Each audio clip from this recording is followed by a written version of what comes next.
Okay, கர்த்தருடைய வார்த்தை நேராக போவோம். நீதிமொழிகள் 29ஆம் அதிகாரம் 18ஆம் வசனம். நீதிமொழிகள் 29ஆம் அதிகாரம் 18ஆம் வசனத்தை நம்ம எல்லாரும் சேர்ந்து படிப்போம். தீர்க்க தரிசனம் இல்லாத இடத்தில் ஜனங்கள் சீர்கெட்டு போவார்கள், வேதத்தை காக்கிறவனோ பாக்கியவான். அன்றைக்கு பல வாரங்களாக நாம் தேவனுடைய வார்த்தையின் மகத்துவங்களை பார்த்து கொண்டு வருகிறோம். தேவனுடைய வார்த்தையினால் தேவன் என்னவெல்லாம் செய்து கொண்டிருக்கிறார், தேவனுடைய வார்த்தையின் வல்லமை, தேவனுடைய வார்த்தை இன்றைக்கு எந்த அளவுக்கு கனத்துக்குரிய ஒரு காரியமாக இருக்கிறது என்பதெல்லாம் நம் வார்த்தையிலிருந்து பார்த்து கொண்டு வருகிறோம். இங்கு வருகிற மக்கள் தேவனுடைய வார்த்தைக்கு ரொம்ப மரியாதை கொடுக்கிறவர்களாக காணப்பட வேண்டும். தேவனுடைய வார்த்தைக்கு எந்த அளவுக்கு மரியாதை கொடுக்கிறீர்களோ அந்த அளவுக்கு வாழ்வு சிறப்படைய ஆரம்பிக்கும். ஆகவே வார்த்தைக்கு மரியாதை கொடுக்கின்ற ஜனங்களாக நாம் இருக்க வேண்டும். இந்த இடத்துல தமிழில் தீர்க்க தரிசனம் என்று போடப்பட்டிருக்கிறது. அதனால் ஏற்பட்ட விளைவுகள் ஏராளம். கிறிஸ்தவ சபைகளிலே தீர்க்க தரிசனம் இல்லாத இடத்தில் ஜனங்கள் சீர்கெட்டு போவார்கள் சொன்ன உடனே என்ன பண்ண ஆரம்பித்தாங்கன்னா, சபையானது தீர்க்க தரிசனங்களை நாடி தேடி ஓடுகிற ஒரு காலகட்டத்திற்குள்ளாக விசுவாசிகள் தள்ளப்பட்டார்கள். ஏனென்றால் வசனம் சொல்லி தீர்க்க தரிசனம் என்று சொல்லப்பட்டதுனால. ஆனால் சில ஆங்கில பதிப்புகளும் மூல பதிப்புகளிலும் என்ன வந்திருக்கிறது என்று சொன்னால் விஷன் என்ற ஒரு வார்த்தை பயன்படுத்தப்பட்டிருக்கிறது. விஷன் என்று சொன்னால் தரிசனம் என்று சொல்லக்கூடிய ஒரு வார்த்தை. அப்போ தரிசனம் இல்லாத இடத்தில் ஜனங்கள் சீர்கெட்டு போவார்கள். எங்கு தரிசனம் இருக்கிறதோ அங்கு மக்கள் சீர்பெறுவார்கள். தமிழ் வேதத்தில் தீர்க்க தரிசனம் என்று வந்திருக்கிறதுனால தான் இன்றைக்கு திருச்சபைகளிலே இதை பற்றி பல குளறுபடிகள் வந்திருக்கிறது. ஆனால் விஷன் என்ற ஒரு வார்த்தை தான் மூல பதிப்புகளிலும் மற்ற எல்லா ஆங்கில பதிப்புகளிலும் வந்திருக்கிற ஒரு வார்த்தை விஷன் என்று சொல்லக்கூடிய ஒரு வார்த்தை. அப்போ எப்படி படிக்கணும்? விஷன் இல்லாத இடத்தில் ஜனங்கள் சீர்கெட்டு போவார்கள். விஷன் என்று சொன்னால் தரிசனம், தொலைநோக்கு பார்வை. தரிசனம் ரொம்ப ரொம்ப முக்கியமான ஒரு காரியம். நம்ம எப்படி தரிசனம் என்று சொன்னால் வேதம் பார்ப்பது போல, தேவனுடைய வார்த்தை பார்ப்பது போல, தேவனுடைய வார்த்தையிலே சொல்லப்பட்ட பிரகாரமாக பார்ப்பது. தரிசனம் என்றால் ஒரு பார்வை. தேவனுடைய வசனத்தில் சொல்லப்பட்ட பிரகாரமாக நம்மை பார்ப்பது, தேவனுடைய வசனத்தில் சொல்லப்பட்ட பிரகாரமாக நம்முடைய குடும்பத்தை பார்ப்பது, தேவனுடைய வசனத்தில் சொல்லப்பட்ட பிரகாரமாக நம்முடைய பிள்ளைகளை பார்ப்பது, தேவனுடைய வசனத்தில் சொல்லப்பட்ட பிரகாரமாக நம்முடைய வேலைகளை பார்ப்பது, தேவனுடைய வசனத்தில் சொல்லப்பட்ட பிரகாரமாக நம்முடைய ஊழியங்களை பார்ப்பது. அப்போ எல்லாவற்றையுமே எங்கிருந்து பார்க்க வேண்டும் என்று சொன்னால் தேவனுடைய வார்த்தையிலிருந்து எல்லாவற்றையும் பார்க்க கற்றுக்கொள்ள வேண்டும். இன்றைக்கு விசுவாசிங்க பார்த்திங்கன்னா வேதத்தையே படிப்பது கிடையாது. அதனால் வேதத்திலேருந்து பார்க்கறது கிடையாது.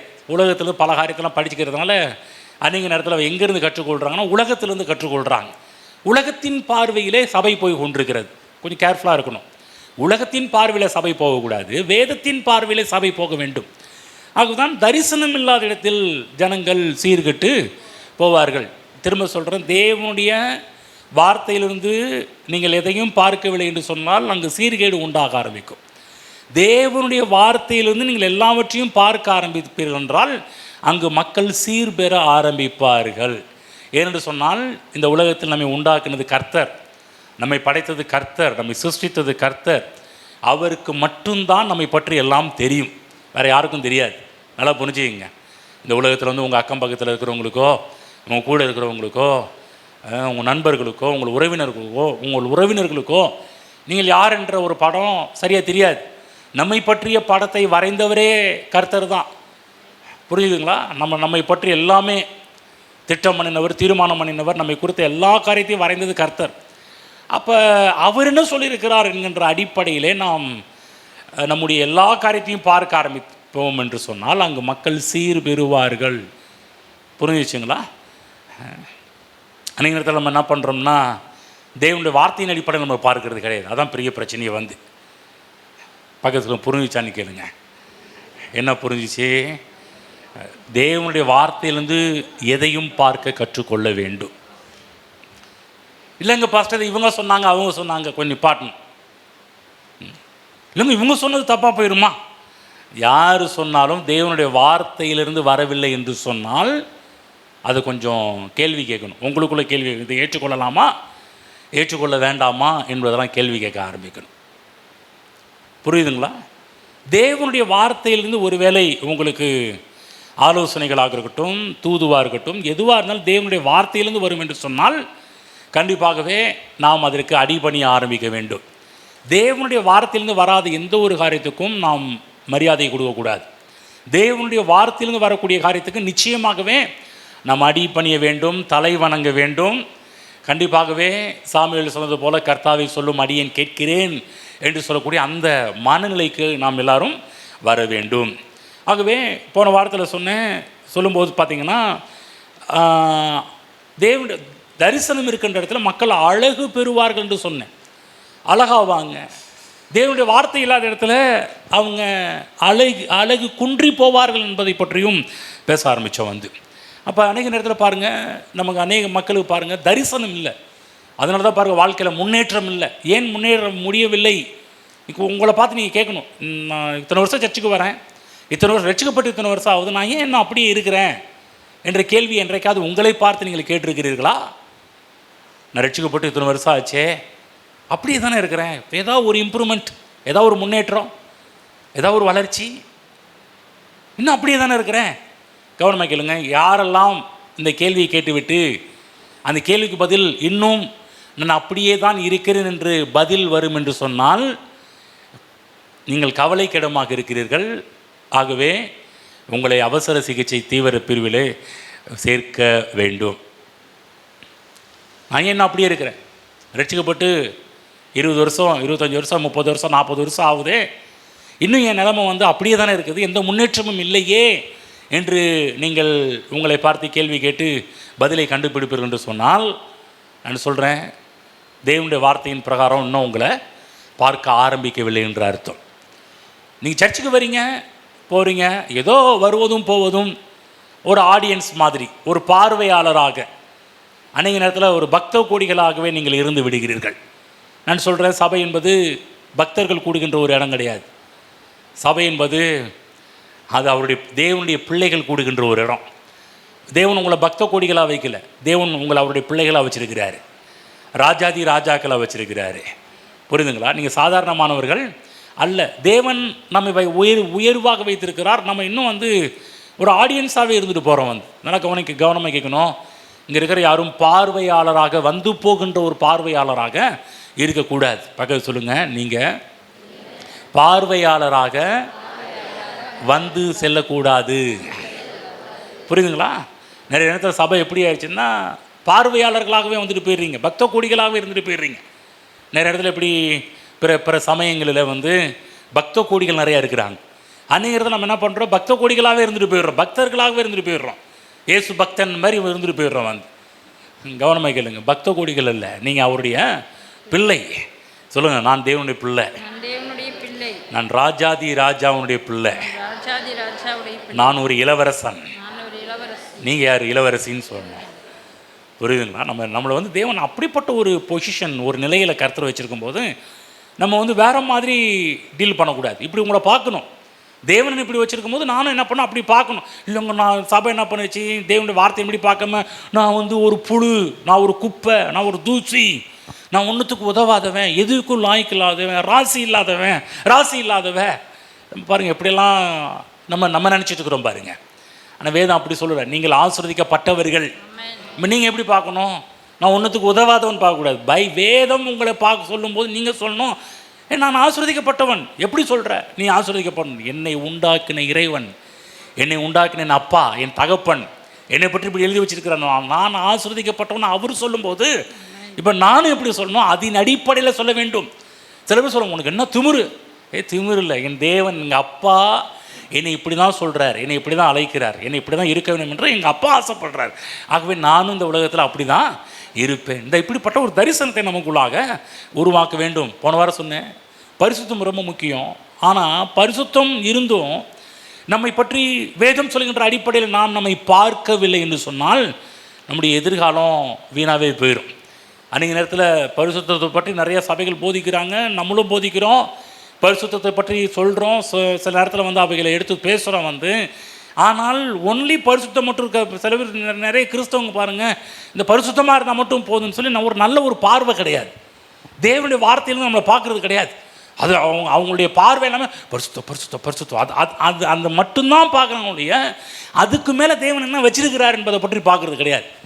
கிறிஸ்தவ சபையெல்லாம் பார்த்தீங்கன்னா இந்த ரிமோட் கண்ட்ரோல் மாதிரி, இந்த ரிமோட் கண்ட்ரோலில் இந்த பழைய இந்த டேப் ரிகார்டெலாம் பார்த்தீங்கன்னா ஒரு நாலு சிஸ்டம் இருக்கும். ஒன்று ப்ளே பட்டன் இருக்கும், அடுத்தது ஸ்டாப் பட்டன் இருக்கும், அப்புறம் ப்ரீவியும் ஃபார்வேர்டு இருக்கும் இல்லைங்களா. சில பேர் இந்த 4 விஷயம் மட்டும் தான் அவங்களுக்கு தெரியும். ஏதாவது ஒன்றுனா ப்ளே பண்ணுவாங்க, அப்புறம் என்ன பண்ண தெரியும், ரெக்கார்டில் ஸ்டாப் பண்ண தெரியும். இன்னும் கொஞ்சம் தள்ளி போய் கேட்கணும்னா ஃபார்வேர்டு அப்புறம் ரிவன் பண்ணி கேட்க முடியும். அவ்வளோதான். நிறைய பேர் பாருங்கள் கிறிஸ்தவ வாழ்க்கையில் 4 விஷயம் தெரிஞ்சு வச்சுருக்கிறாங்க. எங்க 4 விஷயம் கிடையாதுங்க, இன்னும் நிறைய இருக்குதுங்க. சில ரிமோட் கண்ட்ரோல்லாம் போய் பார்த்தா அதில் ஏகப்பட்ட விஷயம் இருக்குது. இன்னும் நமக்கு தெரியாத விஷயம் நிறைய இருக்குது. சில ரிமோட் கண்ட்ரோல் அதில் ஏகப்பட்ட சில ரிமோட்டில் பாருங்கள் ஏகப்பட்ட பட்டன்ஸ் இருக்கும். பார்த்துருக்கீங்களா? நமக்கு தெரிஞ்சாலும் அத்தனை பட்டன்ஸ் நமக்கு தெரிஞ்சது என்ன இருக்கும்? உங்கள் வீட்டில் ரிமோட்லாம் இருக்குதா? என்னங்க போய் யோசிக்கிறீங்க? டிவி இருக்குதா? முதல்ல டிவிக்கு ரிமோட் வச்சுருக்கீங்களா? ரிமோட்டில் உங்களுக்கு எத்தனை விஷயம் தெரியும்? நம்ம சொல்லுவோம் 4 காரியம் தெரிஞ்சால் போதுங்க, ப்ளே, பாஸு, ஸ்டாப்பு, அது மட்டும் தெரிஞ்சால் போதும். இல்லைங்க, உள்ளே போய் பார்த்தீங்கன்னா செட்டிங்ஸ்ன்னு இருக்கும், மெனுன்னு இருக்கும். அதை போய் உள்ளே சேஞ்ச் பண்ண அது பண்ணுறது இது பண்ணுறது. ஒரு டைம் அப்போ தான் டிவி வாங்கினோம் பாருங்கள், சின்ன வயசில் டிவி பசங்களாம் சின்ன வயசில் டிவி வாங்கினோம். அதுலேயே பசங்க கேம் ஆட ஆரம்பித்தானுங்க. எப்படி இதில் உங்களுக்கு தெரியாதுங்க, தெரியாதா இந்த டிவியில் போய் கேம் எப்படி வைப்பாங்கன்னு பார்த்துருக்கீங்களா? சாதா டிவியில் அந்த மானிட்டருமே ஒரு டிவி இருக்கும் பாருங்கள், அந்த டிவியில் உட்காந்து என்ன பண்ணுவாங்க, பசங்க கேம் ஆடிட்டு இருப்பாங்க. நானே ரொம்ப நாள் கழிச்சு போயிருப்பாங்க, இதில் கேமெல்லாம் வேறு இருக்குதான்னு சொல்லி பார்க்க ஆரம்பிச்சு. சும்மா சிம்பிளான ரிமோட்லேயே கேம் ஆடுற மாதிரி நமக்கு தெரிஞ்சால கவனமாக கேளுங்க. நாம் கற்றுக்கொள்ள வேண்டிய விஷயங்கள் நிறைய இருக்குது நம்முடைய வாழ்வில். இன்றைக்கி எப்படி இந்த சில 4 பட்டனை தெரிஞ்சு வச்சுருக்க மாதிரி கிறிஸ்தவத்துலையும் பார்த்தீங்கன்னா 4 விஷயத்தை தெரிஞ்சு வச்சுக்கிட்டு அதுலேயே ரவுண்ட் அடிச்சுட்டு இருக்கிறோம். நீ கிறிஸ்துவ சபை அப்படி தான் இருக்குது. எல்லா சபையும் எடுத்துக்கிட்டிங்கன்னா 4 விஷயம் தெரிஞ்சுட்டு 4 விஷயத்தில் மட்டும் ரவுண்ட் அடிச்சுட்டே இருப்பாங்க. ஏங்க உள்ளே நிறையா இருந்தது. இது பெரிய கடல் மாதிரி. சொல்லுங்கள், பைபிளை தூக்குங்க, இது கடல் மாதிரி. ஆமாம், நல்லா புரிஞ்சிட்டிங்களா? கடலில் போனீங்கன்னா ஒன்று மட்டும் பார்க்க முடியாது, ஏராளமான பொக்கிஷங்கள் கடலில் இருக்கின்றது. எல்லாவற்றையும் கண்டுபிடிச்சிட்டாங்களா விஞ்ஞானிங்க? உள்ளே கண்டுபிடிச்சிட்டாங்க பார்த்தா இன்னும் ஆராய்ச்சியாளர்கள் கடலுக்குள்ளே போய் போய் போய் போய் போய் போய் போய் இன்னும் கண்டுபிடிச்சி தான் இருக்கிறாங்க. கண்டுபிடிச்சி சொல்லுவாங்க அரிய வகை. அவங்க அவங்க ரிப்போர்ட் பண்ணும்போதெல்லாம், அவங்க ரெக்கார்ட் பண்ணும்போதெல்லாம் அரிய வகை அப்படின்னு சொல்லி போடுவாங்க. அரிய வகைன்னா இதுவரை யாரும் கண்டுபிடிக்காத ஒரு புது வகை அப்படின்னு சொல்லுவாங்க. நான் சொல்கிறேன், வேதம் அப்படி தான் ஏராளமான பொக்கிஷங்கள் தேவன் உள்ளே வச்சிருக்கிறாரு. இதன் அடிப்படையிலேயே நீங்கள் உங்கள் பார்வையை மாற்ற வேண்டும். இந்த அளவுக்கு கிறிஸ்தவ விசுவாசிகள் வேதத்தை பார்த்து, வேதத்தில் தேவன் நமக்கு கொடுத்து என்ன எழுதி வச்சிருக்கிறாரு, நம்முடைய குடும்பத்தை கொடுத்து, பிள்ளைகளை கொடுத்து, தொழிலை கொடுத்து, இந்த உலகத்தை கொடுத்து, சமுதாயத்தை கொடுத்து, இதெல்லாம் என்ன எழுதி வச்சிருக்கிறாருன்றதை கொஞ்சம் படித்து கண்டுபிடிச்சி அதன் அடிப்படையில் நாம் நம்மை பார்க்க வேண்டும். வேதம் சொல்கின்றது நாம் நினைப்பதற்கும் ஜெபிப்பதற்கும் அதிகமாக செய்கின்ற தேவன் என்று சொல்லி பார்க்கின்றோம். எப்படி தேவனுடைய வார்த்தை இந்த உலகத்தை சிருஷ்டித்ததோ, இந்த உலகத்தில் இருக்கின்ற 800 கோடி மக்களுக்கு மேலான தேவைகள் எல்லாமும் இந்த உலகத்தில் பார்த்திங்கன்னா ஏராளமான மக்கள் தொகை இருக்கிறாங்க. அத்தனை மக்களுக்கு வேண்டியதை தேவன் இந்த உலகத்தில் உருவாக்கி வைத்திருக்கிறார். நீங்கள் விஞ்ஞானிகளாம் கண்டுபிடிக்கும், இன்னும் என்ன பண்ணுறதுன்னு தெரியல, ஷார்ட்டேஜ் வரப்போகுது, குறைவு வரப்போகுது, பற்றாக்குறை வரப்போகுது. இன்னும் சில ஊழியக்காரங்களும் பாருங்கள், தீர்க்கதரிசன போர்வில் என்ன பண்ணுறாங்கன்னா பயமுறுத்துவாங்க. இன்னும் கொஞ்ச நாளில் என்ன நடக்க போகுதுன்னு தெரில, 2030 2036 உலகத்தில் இது வரப்போகுது, அது வரப்போகுது, இது ஆக போகுது, அதாக போகுது. இன்னும் பயமுறுத்தி அவங்க பார்வையெல்லாம் பார்த்தீங்கன்னா பயத்துக்கு நேராக கொண்டு போயிட்டுருக்குறாங்க. நான் சொல்கிறேன், தேவனுடைய வார்த்தையை கேட்கும்போது கர்த்தரை கொடுத்த ஒரு பயம் நமக்கு வரணும். ஆனால் தேவையில்லாத காரியத்தை கொடுத்த பயம் உள்ள உருவாகக்கூடாது. ஒருவேளை நீங்கள் தேவனுடைய வார்த்தையை கேட்டுக்கொண்டிருக்கும் போது தேவையில்லாத பயங்கள்லாம் வருகின்றதா? நான் சொல்கிறது கர்த்தருடைய வார்த்தையே கிடையாது. இந்த தேவனுடைய வார்த்தை கர்த்தருக்கு பயப்படுகின்ற பயத்துக்கு நேராக நடத்துமை ஒழிய தேவையில்லாத பயத்துக்கு நேராக தேவனுடைய வார்த்தை ஒருபோதும் நம்மை நடத்தாது. எங்கெல்லாம் உங்களை சில பேர்லாம் பாருங்கள், சர்ச்சு முடிஞ்சு போகும்போது ஒரு பேரஞ்சு மாரி போவாங்க. அந்த காலம் சின்ன வயசில் பார்த்தீங்கன்னா சினிமா தேட்டர் வாசலில் போய் நின்னீங்கன்னு வச்சிங்களேன், அங்கேருந்து இந்த சோக படமாக இருந்தால் லாஸ்ட்டாக வெளியே வரும்போது எப்படி வருவாங்க மக்கள்லாம், கண்ணமெல்லாம் அப்படி இதாக கிடக்கும், அழுது அழுது தேம்பி வெளியே வருவாங்க. முகத்தை பார்க்கும்போது கொஞ்சம் சிரிப்பு படமாக இருந்து வெளியே வரும்போது முகத்தில் பிரைட்டாக இருக்கும். அதே மாதிரி இன்றைக்கி சர்ச்சில் வந்து சர்ச்சை விட்டு வெளியே போகிறாங்கன்னா சில மக்கள் பாருங்கள் அப்படி தான் இருக்கிறாங்க. சில நேரத்தில் வந்து என்ன ஆச்சு, நல்லா விட்டாருங்க, நல்லா அரைஞ்சாருங்க, நல்லா சுத்தியில் தலையில் வச்சு அடித்தது மாரி அடித்தார் பாருங்க, வெளியே போகும்போது அவங்க முகத்தை பார்க்கும்போது தெரியும். கவனமாக கேளுங்க தேவ பிள்ளைகளே, நீங்கள் பிரசவத்தை கேட்கும்போது தேவையில்லாத பயம் உங்களை ஆட்கொள்ள ஆரம்பிக்கும் என்று சொன்னால் அது தேவனிடமிருந்து வருகின்ற தூது கிடையாது. ஆனால் கர்த்தருக்கு பயப்படுகின்ற பயத்துக்கு நேராக தேவனுடைய வார்த்தை உங்களை நடத்த ஆரம்பிக்கும். தேவையில்லாத பயத்துக்கு நேரம் நடத்தாது. புரிஞ்சுங்களா? தேவனுடைய வார்த்தை வரும்போது அந்த தேவையில்லாத பயத்தையும் உங்களிலிருந்து வெளியே அகற்றக்கூடியது தேவனுடைய வார்த்தை. ஒருவேளை உங்களுக்குள்ள பிசாசின் காரியங்களை குறித்து, பிசாசு கொண்டு வந்த விஷயங்களை குறித்து நீங்கள் பயந்து வந்திருப்பீர்கள் என்று சொன்னால் தேவனுடைய வார்த்தை பிரசங்கம் பண்ணப்படுகின்ற வேளையிலே அந்த தேவையில்லாத எல்லா பயங்களும் உங்களை விட்டு அகல ஆரம்பிச்சிடும். இங்கிருந்து போகும்போதே நீங்கள் விடுதலை ஆக்கப்பட்டவர்களாக நீங்கள் இங்கிருந்து செல்ல ஆரம்பிப்பீர்கள். புரிஞ்சுங்களா? பயத்தோடு போக மாட்டீங்க. சில நேரத்தில் பாருங்கள், பிரசவத்தை கேட்கும்போது தேவையில்லாத பயங்கள்லாம் அவர்கள் மக்களை ஆளுகை செய்ய ஆரம்பிக்கின்றது. ஆகவே நல்லா கவனிக்கணும், தேவனுடைய வார்த்தை உங்களுக்கு நல்ல படத்தை கொடுக்கக்கூடியதாக தேவனுடைய வார்த்தை இருக்கின்றது. ஆகவே இந்த உலகத்தில் வந்து இன்னும் ஏராளமான மக்கள் உருவானாலும் அத்தனை பேருடைய தேவைகளையும் சந்திக்கக்கூடியதாக தேவனுடைய வார்த்தை இருக்கின்றது. அத்தனை பேருக்கு தேவைகளும் தேவன் சந்திக்கிறார். அவ்வளோ பேருக்குரிய காரியத்தை தேவன் இந்த உலகத்திலே சந்தித்து வைத்திருக்கிறார் என்பதை புரிந்து கொள்ளுங்கள். புரிஞ்சுங்களா? எல்லா தேவைகளும் சந்திக்கப்படும் என்பதை புரிந்து கொள்ளுங்கள்.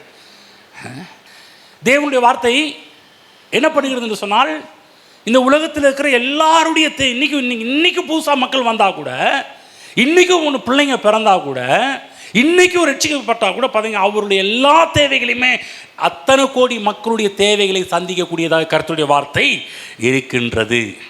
பாருங்கள், பூமியில் இருக்கிற செல்வங்கள் எல்லாம் பார்த்தீங்கன்னா இன்னும் விஞ்ஞானிகள் சொல்கிறேன் இன்னும் கண்டுபிடிக்கலன்றாங்க. இன்னும் பல செல்வங்களை கண்டுபிடிக்கல, இன்னும் கண்டுபிடிச்சிட்டே இருக்கிறாங்க. வந்து இன்னும் சொல்லப்போனால் தேவனுடைய செல்வங்கள் எல்லாம் இன்னும் மக்கள் செலவழித்து தீர்க்கவும் இல்லை. எவ்வளோதான் செலவழிக்கணும்னு நினச்சா கூட முடியவே முடியாது. அவ்வளவு தேவனுடைய செல்வங்கள் இருக்கின்றது. இன்னும் மனிதன் கண்டுபிடிக்க முடியாத சுரங்கங்கள் இருக்கின்றது, தங்க சுரங்கங்கள் இருக்கின்றது. இன்னும் மனிதன் கண்டுபிடிக்காத எண்ணெய் கிணறுகள் இருக்கின்றது, பெட்ரோலிய கிடங்குகள் இருக்கின்றது. இன்னும் மனிதன் கண்டுபிடிக்காத நிலக்கரி சுரங்கங்கள் இருக்கின்றது. இன்னும் மனுஷன் கண்டுபிடிச்சி தான் இருக்கிறான் பாருங்கள். நான் சொல்கிறேன், இன்னும் மனிதனுடைய கண்களுக்கு தென்படாத பல காரியங்கள் இருக்கின்றது. ஏனென்று சொன்னால் தேவனுடைய வார்த்தை எல்லாவற்றையும் நமக்காக சிருஷ்டித்து வைத்திருக்கிறது என்பதை புரிந்து கொள்ளுங்கள். இன்னும் உலகத்தில் 900 கோடி மக்கள் பிறந்தாலும் அத்தனை பேருடைய தேவைகளும் சந்திக்க தேவனால் முடியும் என்பதை புரிந்து கொள்ளுங்கள்.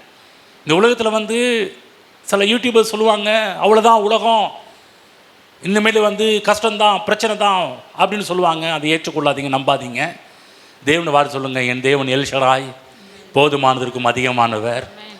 புரியுதுங்களா? அந்த உணர்வு நமக்குள்ளே இருக்க வேண்டும். இன்னும் சொல்லணும், யாராவது யூடியூப்பில் பார்த்துட்டு இது வரப்போகுது அது வரப்போகுது அந்த பிரச்சனை வரப்போகுது இந்த பிரச்சனை வரப்போகுது சொன்னீங்க, சொல்லுங்கள், என் தேவன் எல் ஷடாய் தேவன், இன்னும் என் தேவன் தேவைகளை சந்திக்க போதுமானவராக இருக்கிறார். இன்னொரு 5 தலைமுறை தாண்டாலும் அப்பயும் ஆண்டு சொல்லுவார், என் தேவன் தம்முடைய ஐஸ்வர்யத்தின் உன் குறைவுகள் எல்லாவற்றையும் கிறிஸ்துவின் மகிமைக்குள்ளாக நிறைவாக்குவார். சிங்கக்குட்டி அப்பயும் கர்த்தர் சொல்லுவார், சிங்கக்குட்டிகள் தாழ்ச்சி அடைந்து பட்டினியாக இருந்தாலும் கர்த்தரை தேடுகிறவர்களுக்கு ஒரு நன்மையும். அப்பயும் கர்த்தர் சொல்லுவார், கர்த்தரின் மேய்ப்பராக இருக்கிறார், நான் அவர்கள் தாழ்ச்சி அடைவது இல்லை. புரிஞ்சுச்சிங்களா?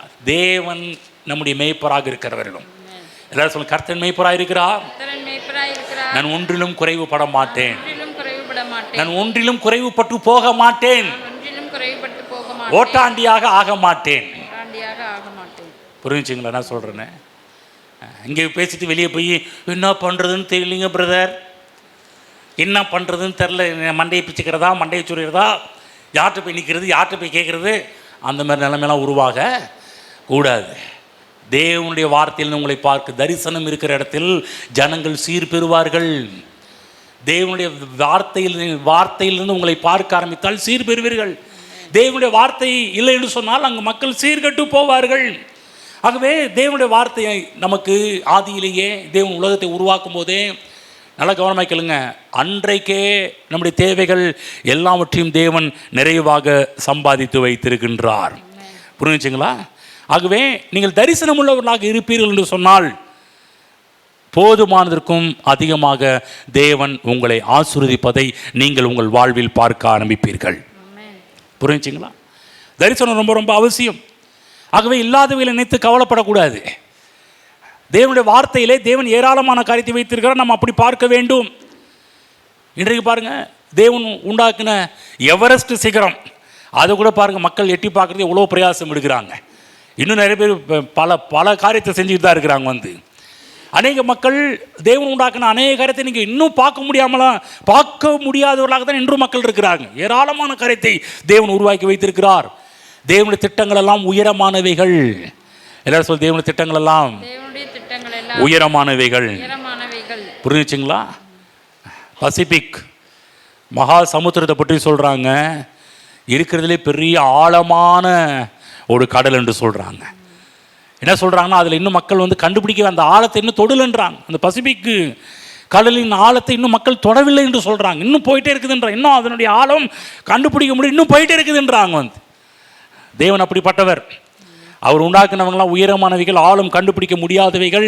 நான் சொல்கிறேன், இப்படிப்பட்ட தேவன் நமக்கு நல்ல எதிர்காலத்தை அவரால் உண்டாக்கி தர முடியும். தேவனால் முடியும். உங்கள் வாழ்வை கொடுத்து தேவன் உயர்ந்த திட்டங்களை வைத்திருக்கிறார். அவைகளெல்லாம் புத்தி கெட்டாதவைகளாக இருக்கின்றது. பைபிளை படிப்போம். 1 Corinthians 2:9 படிப்போம். 1 Corinthians 2:9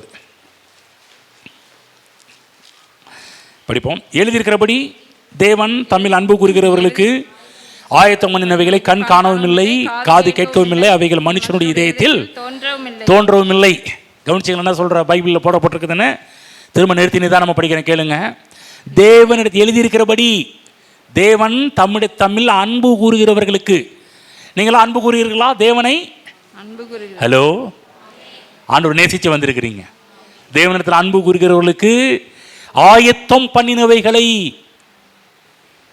ஆயத்தம் சொல்லுங்க, ஆயத்தம், ப்ரிப்பேர். அதாவது இந்த தூய தமிழில் சொல்கிறதுனால நமக்கு சில விஷயம் புரிய மாட்டேன். இப்போ உங்களுக்கு பிரியாணி ரெடியாக இருக்குது, என்னதுங்க? ஹலோ, என்ன சொல்கிறோம்? வீட்டில் சமைச்சு வச்சுட்டு எங்கே ரெடி ஆச்சு, எல்லாம் ரெடியாக இருக்குது அப்படின்னா எப்படி இருக்கும்? உங்களுக்கு சந்தோஷமாக இருக்கும். இப்போ வீட்டில் போய் கொஞ்சம் வெயிட் பண்ணுங்க, கொஞ்சம் செய்கிறதுக்கு ஒரு 1/2 மணி நேரம் ஆகும், சாப்பாடு செய்கிறதுக்கு ஒரு 1/2 மணி நேரம் ஆகும்னு சொன்னால் வீட்டில் கோவம் வரும். என்ன சொல்லுவாங்க? எங்க நானும் உங்கள் கூட தானே சர்ச்சை வந்தேன் சொல்லுவாங்களா, சொல்ல மாட்டாங்களா? இப்போ ரெடியாக இருக்குன்னு சொன்னால் எப்படி இருக்கும்? அந்த மாதிரி பைபிளில் சொல்லப்பட்டிருக்குது.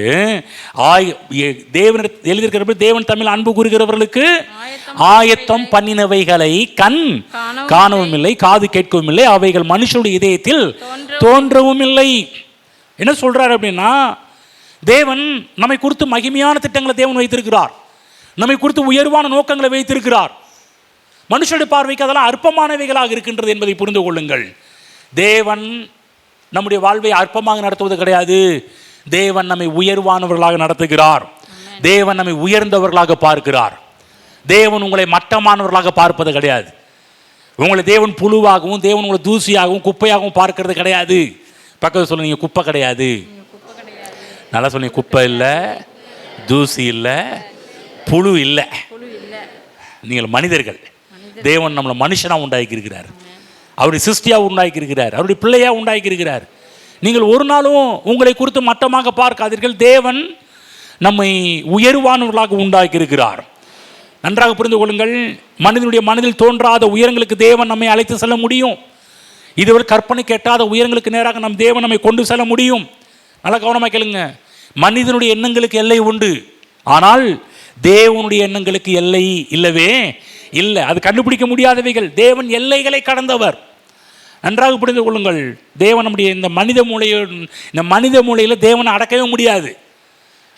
தேவன் மனித மூளைக்கு அப்பாற்பட்டவர், மனித எண்ணங்களுக்கு அப்பாற்பட்டவர். நாம் எல்லாரும் சில காரியத்தை யோசிக்கும் போது நம்முடைய மனித எண்ணங்களை வச்சு தான் சில விஷயத்தை யோசிக்கிறோம். புரியுதுங்களா? இன்றைக்கி நம்ம யோசிக்கிறது பேசுகிறது எல்லாமே நாம் தெரிந்து வைத்திருக்கிற காரியத்தை மட்டும்தான் பேசியிருக்கிறோம்.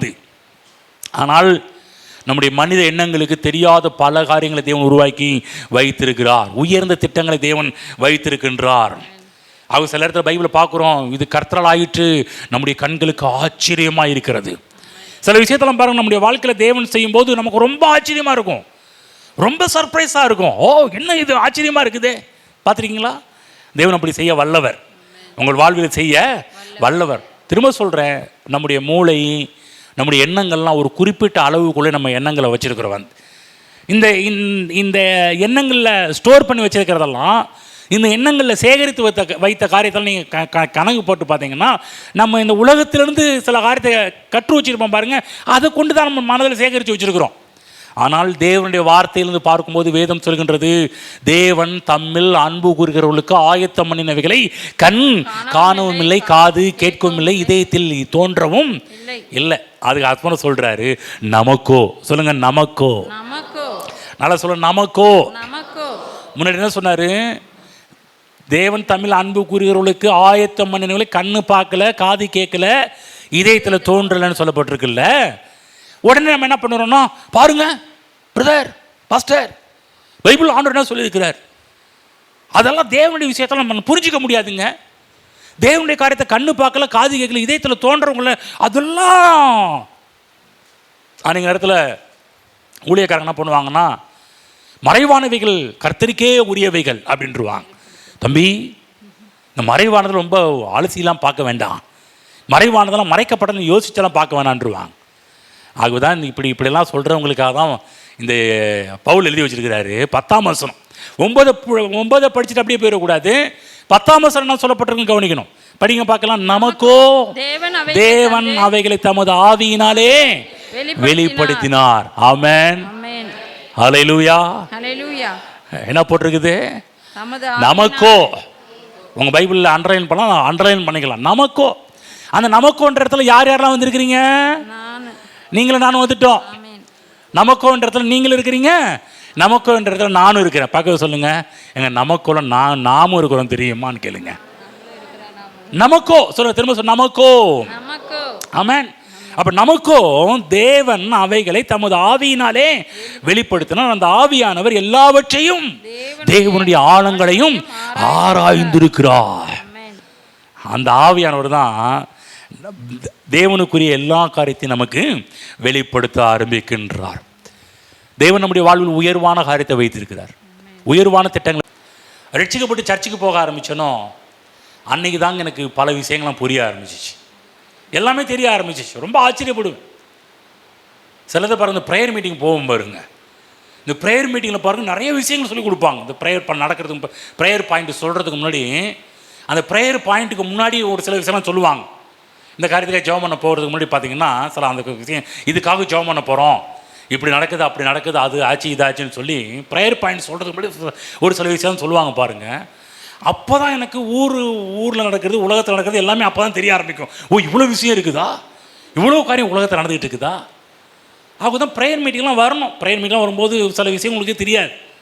ப்ரேயர் மீட்டிங்கில் வரும்போது ஜெபக்குறிப்பு சொல்கிறது முன்னாடி சொல்லுவாங்க, இந்த மாதிரிலாம் நடக்குதுங்க, இந்த மாதிரிலாம் இங்கே நடக்குது, இந்த மாதிரிலாம் அங்கே நடக்குது, இந்த மாதிரிலாம் நார்த் இந்தியாவில் நடக்குது, இந்த மாதிரிலாம் சவுத் இந்தியாவில் நடந்துக்கிட்டு இருக்குது அப்படின்னு சொல்லும்போது சில பேருக்கு இங்கே சில விஷயங்கள்லாம் பாருங்கள், நீங்கள் வந்து பார்க்குறது கூட கிடையாது. ஆனால் இங்கே வரும்போது சொல்லும்போது அது ஈஸியாக புரிய ஆரம்பிக்கும்.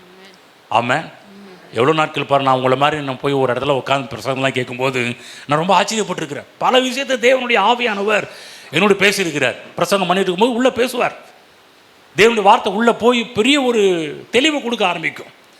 இங்கே வந்து உட்கார்றவங்களுக்கு கர்த்தருடைய ஆவியானவர் அந்த தெளிவை இன்று காலை வேளையில் உங்களோடு பேசி கொண்டிருக்கிறார். அந்த தெளிவை உங்களுக்கு கொடுத்துக்கிட்டு இருக்கிறார். வந்து ஆகுதான் தேவ பிள்ளைகளே, உலகம் என்ன சொல்லுது, அதன் அடிப்படையில் உங்களை பார்க்காதீர்கள். தரிசனம் இல்லாத இடத்தில் ஜனங்கள் சீர்கட்டு போவார்கள். எந்த தரிசனம்? வார்த்தையிலிருந்து வரக்கூடிய தரிசனம், சினிமாவிலேருந்து வரக்கூடிய தரிசனம் கிடையாது. நீ நிறைய பேருக்கு என்ன தரிசனம் இருக்குது தெரியுங்களா? சினிமாவிலேருந்து வரக்கூடிய தரிசனம் நிறையா இருக்குது. வந்து இல்லை தேவன் அதற்காக நம்மளை அழைக்கலை. நீ ஒன்று நிறைய பேருடைய வாழ்க்கை ஸ்டைலே பார்த்தீங்கன்னா, சினிமாவை பார்த்து சினிமாவில் வர ஆக்டர்ஸும் ஆக்ட்ரஸும் அவங்க எப்படி சில காரியத்தை பண்ணுற அந்த படத்தை உடையவர்களாக இருக்கிறாங்க. கூடாது. பகவ சொல்லுங்க, அப்படி இருக்கக்கூடாது. சொல்லுங்க, அப்படி இருக்கலாகாது. ஜனங்கள் ஏன் சீர்கெட்டு போகிறாங்கன்னு தெரியுங்களா? நீங்கள் சினிமா பார்த்து நல்லா இருந்தேன்னு எவனோ சொல்லுங்க பார்க்கலாம், யாரோ ஒன்று சொல்லுங்க பார்க்கலாம். சினிமா பார்த்து திருந்தினேன், சினிமா பார்த்து நல்லா ஆகிட்டேன். ஒருவேளை படத்தை பார்த்து அன்னைக்கு நல்லா இருப்பாங்க, அடுத்த ரெண்டு நாள் கழிச்சு பாருங்கள் திரும்ப பழைய மாதிரி ஆரம்பிச்சிடுவாங்க. கவனமாக கேளுங்க. நீ சினிமாவை பார்த்து நான் நல்லா இருந்தேன், சினிமா பார்த்து என் வாழ்க்கை மாறுனுச்சின்னு இதுவரை எங்கே நீங்கள் கேட்டிருக்கீங்களா? யாராவது என்னைப்படி யாராவது? ஆனால் சர்ச்சுக்கு போனேன், தேவனுடைய வார்த்தையை கேட்டேன், தேவனனை மாற்றினார் என்ற சாட்சிகளை கேட்டிருக்கிறீங்களா? இங்கே உட்காந்துருக்க நீங்கள் எல்லாருமே ஐ ஆம் த விட்னஸ், நானும் ஒரு சாட்சி. எத்தனை பேர் சொல்ல முடியும் நானும் ஒரு சாட்சியாக இருக்கிறேன்னு? அதான் வித்தியாசம். அதில் ஒன்றும் கிடையாது, அது என்டர்டைன்மெண்ட், அவ்வளோதான் போச்சு. ஆனால் உங்களை மாற்றக்கூடியது தேவனால் மட்டும்தான் உங்களை மாற்ற முடியும். அந்த தரிசனம் இருக்கும் என்று சொன்னால், தவறான தரிசனம் இருக்கும் என்று சொன்னால் அங்கேயும் மக்கள் சீர்கெட்டு போவாங்க. சரியான தரிசனம் இருக்கும் என்று சொன்னால் மக்கள் அங்கு சீர் பெறுவார்கள், சீர் பொருந்துவார்கள். அதான் முக்கியம். தேவனுக்கு சீர் பொருந்த பண்ணுகிறார், சீர் பண்ணுகின்றார். தேவன் நம்ம சீர்படுத்தி சீர் பொருந்த பண்ணுகிற தேவனாக நம்முடைய தேவன் இருக்கின்றார். ஏசாயா புஸ்தகம் 55:9 படிங்க பார்க்கலாம். ஏசாயா 55:9 படிங்க. பூமியை பார்க்கிலும் வானங்கள் எப்படி உயர்ந்திருக்கிறதோ, கவனிச்சிங்களா? பூமியை பார்க்கிலும் வானங்கள் எப்படி உயர்ந்திருக்கிறதோ, உயரமா இருக்குதா? கவனம் கேட்குற பக்கத்தில் இருக்குங்க. பூமிக்கும் வானத்துக்கும் ஹைட் இருக்காங்க. பக்கத்தில் பூமிக்கும் வானத்துக்கு ஹைட் இருக்கான்னு கேளுங்க பார்க்கலாம். எவ்வளோ உயரம் இருக்கும்? உயரம் தெரியுங்களா? உங்களுக்கு உயரம் தெரியுங்களா? இதுவரையிலும் பூமிக்கும் வானத்துக்கும் உயரத்தை கண்டுபிடிக்கவே இல்லை. அதாவது முதல் வானம், ரெண்டாவது வானம், மூணாவது வானம் வரையிலும் போயிருக்கிறாங்க. சிலர் சொல்கிறாங்க இன்னும் சில நட்சத்திரத்தெல்லாம் எங்கேயோ இருக்குதுன்றாங்க. இன்னும் கவனமாக கேளுங்க, நல்லா பக்கத்தில் கவனமாக கேளுங்கன்னு சொல்லுங்கள் பார்க்கலாம். ஒரு விஷயம் சொல்கிறேன், நம்ம கண்ணுக்கு தெரிஞ்ச நட்சத்திரங்கள் கம்மி தான், தெரியுதுங்களா? அதில் வேற சில பேர் கண்ணு நொல்ல கண்ணாவே போயிட்டுருக்கு சில பேருக்கு. அப்போ நிறையா ஸ்டார் தெரிஞ்சுது, இப்போ ஸ்டாரே தெரிய மாட்டேனுது. என்னன்னு பார்த்தா கண்ணு ப்ராப்ளம், தூர பார்வை, கிட்ட பார்வை. கண்ணாடி போட்டாலும் ஒரு சில இன்னும் கொஞ்சம் ஒரு 10 ஸ்டார் தெரியும், 15 ஸ்டார் தெரியுது, அவ்வளோதான். உங்களுக்கு தெரியுங்களா? இன்னும் உங்களுக்கு கண்ணுக்கு தெரியுது ஏராளமான ஸ்டார்ஸ் இருக்கின்றது. இன்னும் ஒரு சில ஸ்டார்ஸ்லாம் எத்தனையோ கிலோமீட்டர் தூரத்தில் கண்டுபிடிச்சிட்டு இருக்கிறாங்க. இன்னும் தூரங்களை கண்டுபிடிக்கவே இல்லை. அவதான் பைபிள் ஆண்டவர் சொல்றாரு, படிங்க. பூமியை பார்க்கணும், வானங்கள் எப்படி உயர்ந்து இருக்கிறதோ அப்படியே சொல்லுங்க, அப்படியே படிங்க. அப்புறம் படிங்க. உங்கள் வழிகளை பார்க்கிலும் என் வழிகளும், உங்கள் நினைவுகளை பார்க்கிலும் என் நினைவுகளும் உயர்ந்திருக்கிறது. கவனமா கேளுங்க. கர்த்தர் சொல்றாரு, உன்னுடைய வழிகள் வேற, என்னுடைய வழிகள் வேற, உன் நினைவுகள் வேற, என் நினைவுகள் வேறன்ட்டார். உடனே நம்ம இதை வச்சு என்ன பண்ணுறாங்கன்னா, பாருங்க பிரதர், கர்த்தர் என்ன சொல்லியிருக்கிறாரு, உன் வழி வேற, என் வழி வேற, உன் நினைவு வேற, என் நினைவு வேற, அதுக்குலாம் போக முடியாது பிரதர் அப்படின்ட்டாங்க. சில பேர் சொல்லுவோம், அவருடைய வழியெல்லாம் ஆராயப்பட முடியாதவைங்களுங்க அப்படின்ட்டாங்க. அதனால தான் எப்போதும் அடுத்த வசனம் படிக்கணும். பக்கம் சொல்லுங்க, எப்போதும் ஒன்னோட நின்றாதீங்க.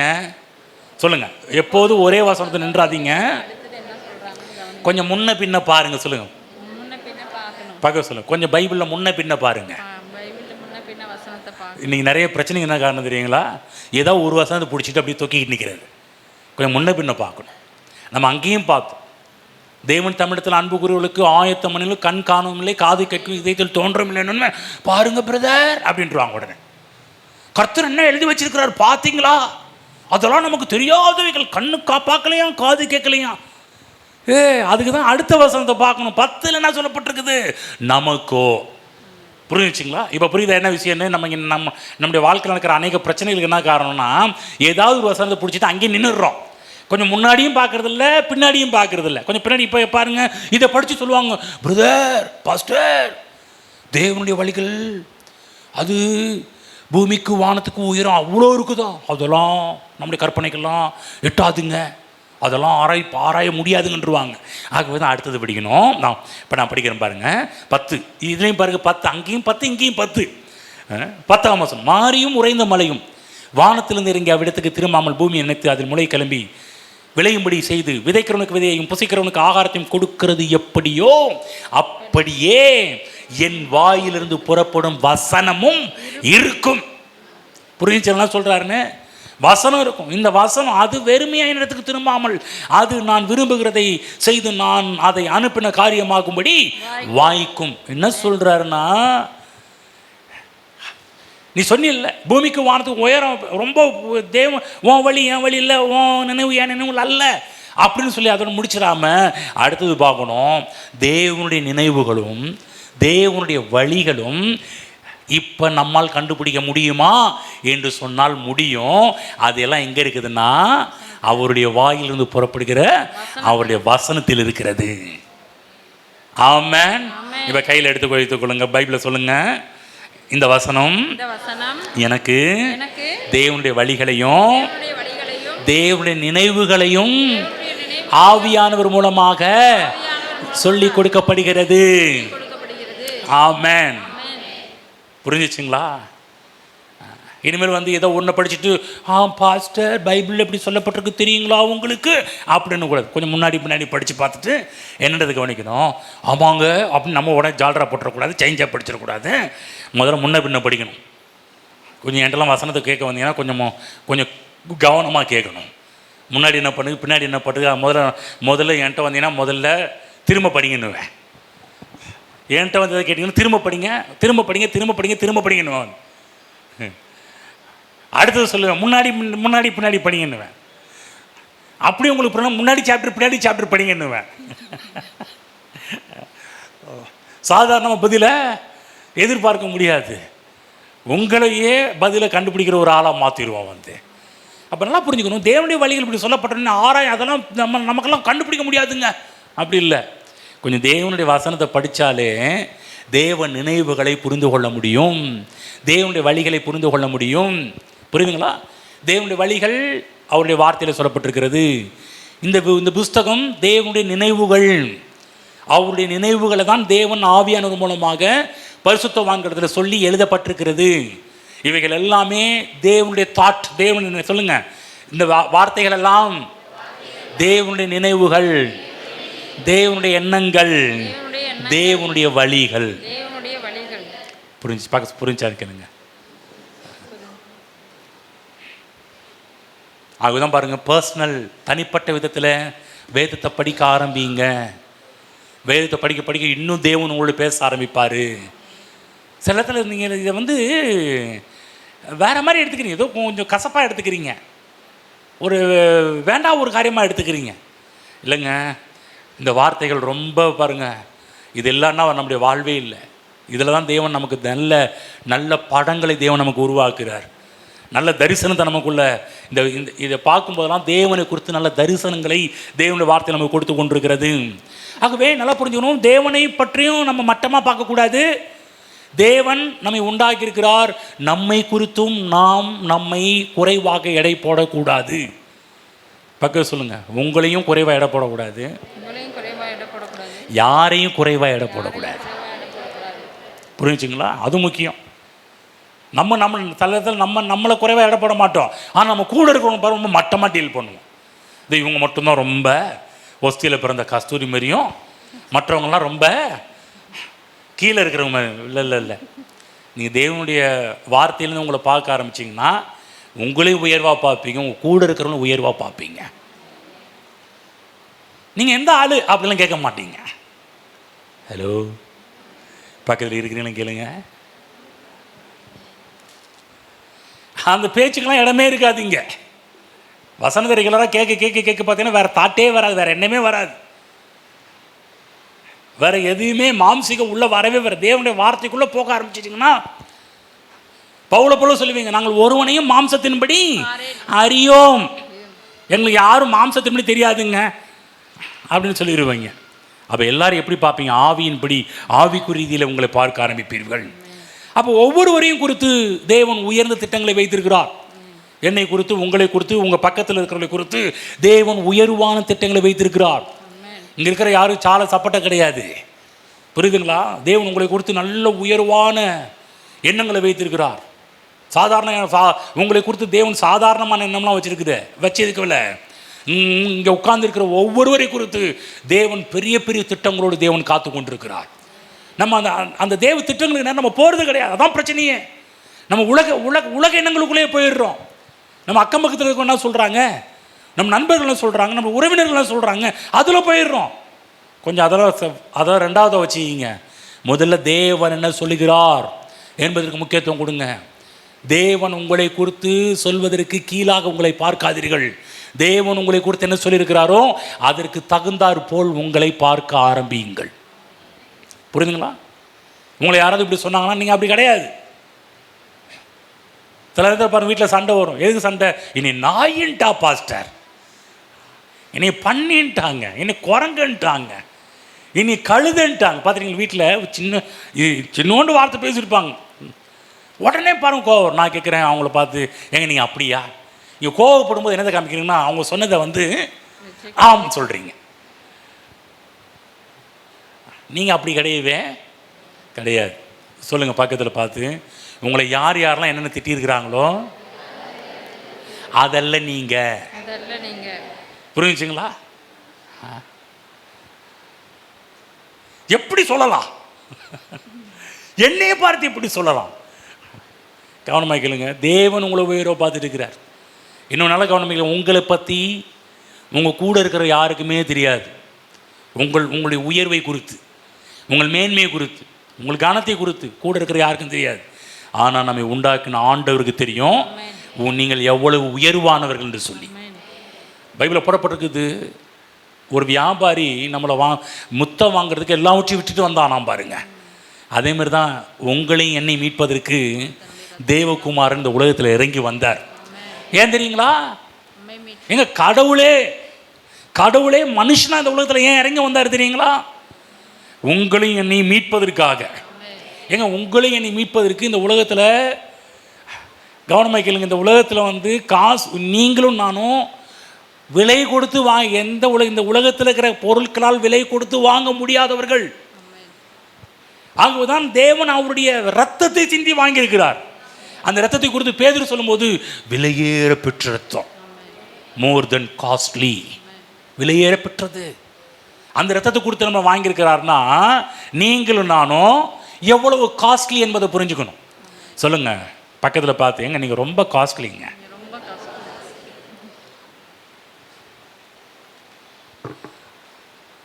ஏன் தெரியுமா கேளுங்க. ஏன் தெரியுங்களா? உங்களை மீட்கிறதுக்கு அந்த கடவுளே ரத்தத்தை சிந்தி உங்களை மீட்டிருக்கிறார் இறங்கி வந்து. நம்ம நீங்களும் நானும் எவ்வளோ காஸ்ட்லி தெரியுங்களா? அந்த உலகத்தில் ரொம்ப காஸ்ட்லி. நம்ம தான் என்ன பண்ணுறோம், நம்மளை ரொம்ப மட்டமாக டீல் பண்ணிட்டு இருக்கிறோம். நான் ஒன்றுத்துக்கும் உதவாதவன், ஒன்றுத்துக்கும் லாய்க்கில்லாதவன் எங்கள் வீட்டில் உள்ளவர்கள் எல்லாரும் சொல்லிவிட்டார்கள்.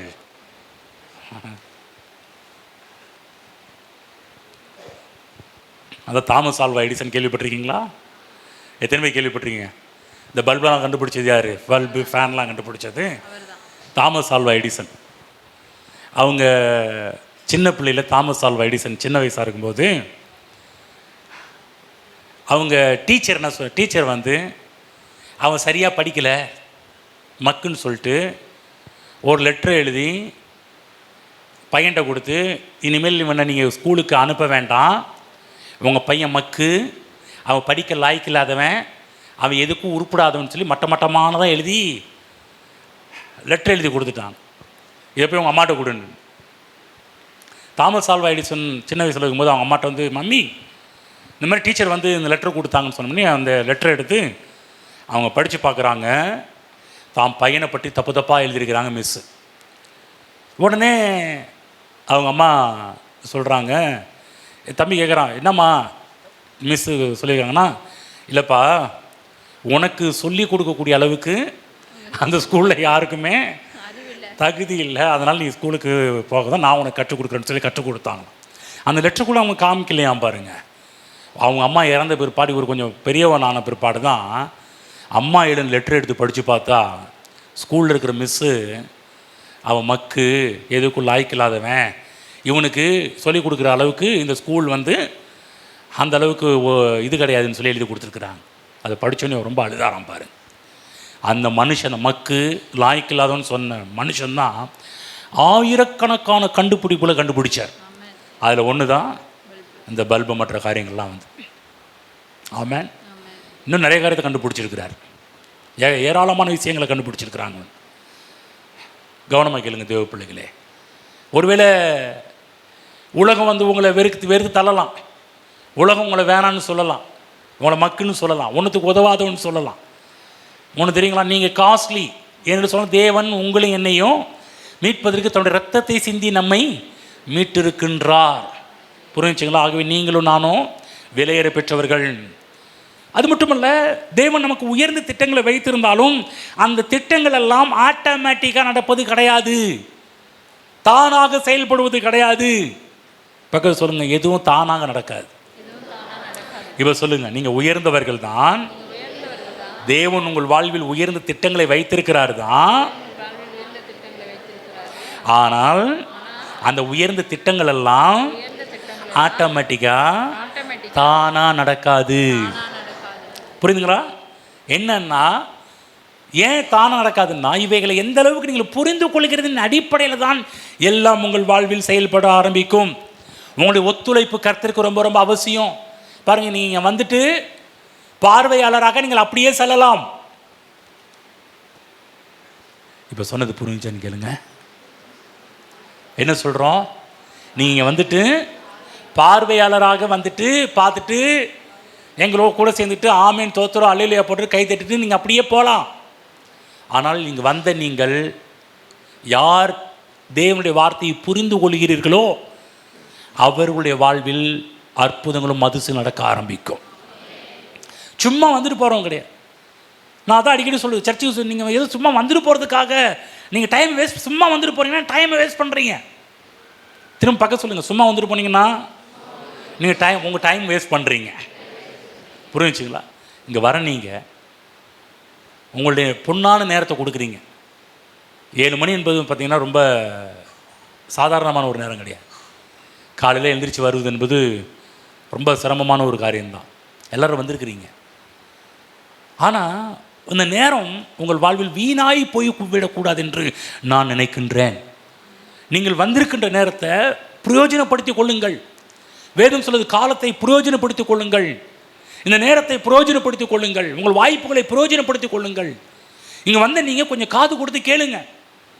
கொஞ்சம் தூக்கம் வரணும், தூக்கம் வர்றதுக்குரிய காரியத்தை என்னெல்லாம் அதெல்லாம் நீங்கள் எப்படி தூக்கம் வராமல் இருக்கணுமோ அந்த காரியத்தில் நீங்கள் ஸ்டெப் எடுக்கணும். புரியுதுங்களா? இல்லைங்க, இங்கே போனால் ஃபேனுக்கு அடியில் உட்காந்தா நல்லா தூக்கம் வருதுங்க, வீட்டில் தூங்கவே முடியலைங்க, அங்கே போய் உட்காந்து தூக்கம் வருதுன்னா நீங்கள் கெட்டது இல்லாமல் பக்கத்தில் இருக்கிற ஆளையும் கெடுத்துட்டு போகிறீங்க. கவனமாக கேளுங்க. வர நீங்கள் ஷார்ப்பாக தேவனுடைய வார்த்தையெல்லாம் கவனிப்பதற்கு தீவிரம் காண்பிப்பீர்கள் என்று சொன்னால் அப்படிப்பட்ட உள்ளங்களை தேவன் பார்த்துட்டு இருக்கிறார். திரும்ப சொல்கிற, எதுவும் ஆட்டோமேட்டிக்காக தானே நடக்காது. அடிக்கடி சொல்கிற மாதிரி பழம் பழுத்து பாலில் விழாது.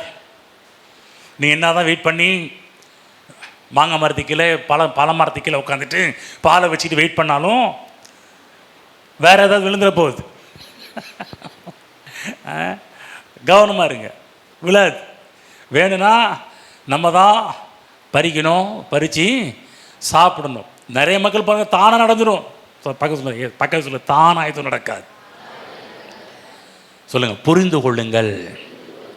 ஆமென். தேவனுடைய வார்த்தையை புரிந்து கொள்வதில் தான் வாழ்க்கை இருக்கின்றது. ஒத்துழைப்பு அவசியம். தேவனுடைய ஒத்துழைப்பு கொடுக்க வேண்டும். அப்போ தான் தேவனுடைய நம்முடைய வாழ்க்கையில் வைத்திருக்கிற திட்டங்களெல்லாம் நிறைவேற ஆரம்பிக்கும். ஒருவேளை நீங்கள் சோம்பேறியாக இருப்பீர்கள் என்று சொன்னால் ஒன்றும் விளங்காது, ஒன்றும் புரியாது.